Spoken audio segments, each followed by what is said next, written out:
Hello, welcome to episode 1 of Game Thought. I'm Stephen D'Alessandri, your host. Today's Game Thought is why you should enjoy collecting retro games while it lasts. Have you ever collected in old games? Perhaps you still have some of the games from your childhood, or maybe you want to reclaim some of those games you enjoyed, or maybe you're interested in assembling a group of games for the fun of it. Collecting physical games is one of my hobbies. I love looking for games from the 6th generation of consoles, which is GameCube, PlayStation 2, Game Boy Advance, etc. This is the last generation of consoles where every game released was complete. No more changes could be made once it was on store shelves. This led to a lot of bugs staying in games which became a part of their legacy. Starting with the 7th generation of consoles, Xbox 360 and PlayStation 3, video games started shipping needing updates on day one.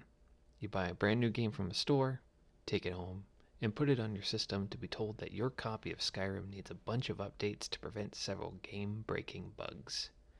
Fun.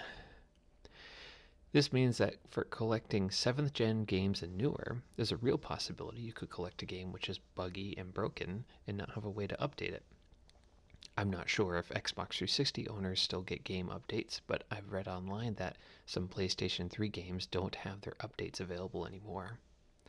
Oh, and if you own a Nintendo Wii and you want to play The Legend of Zelda Skyward Sword, you're out of luck because there's a game-breaking bug where your save data could be lost that had a fix available only on the Wii Shop channel, which was closed in 2019.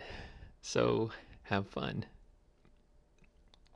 That all being said, if you want to collect old games in their finished state, I highly recommend sticking with Generation 6 and earlier. So I'm talking GameCube, PlayStation 2, original Xbox and earlier, like Nintendo 64, Super Nintendo, Sega Genesis, NES, and Atari.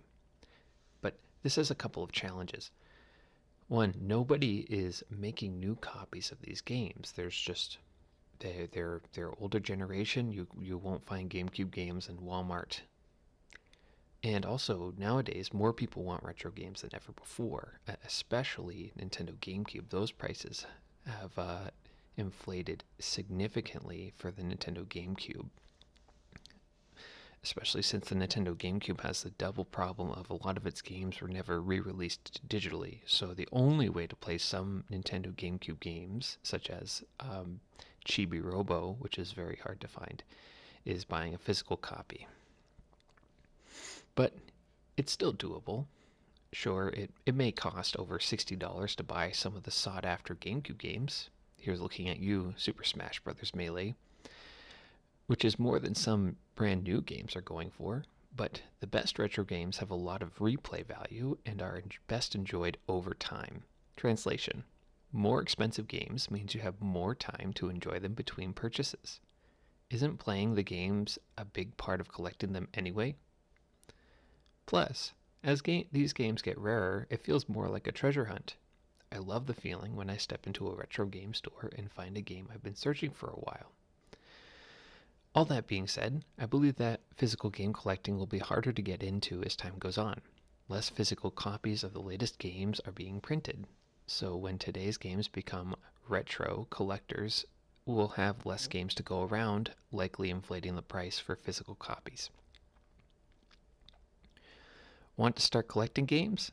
Start today and enjoy it while it lasts. Things will look a lot different in the next 10 years. Thanks for listening. Tune in next week for more thoughts on game design and video games in general. I'm Stephen D'Alessandri, and you've been listening to Game Thought.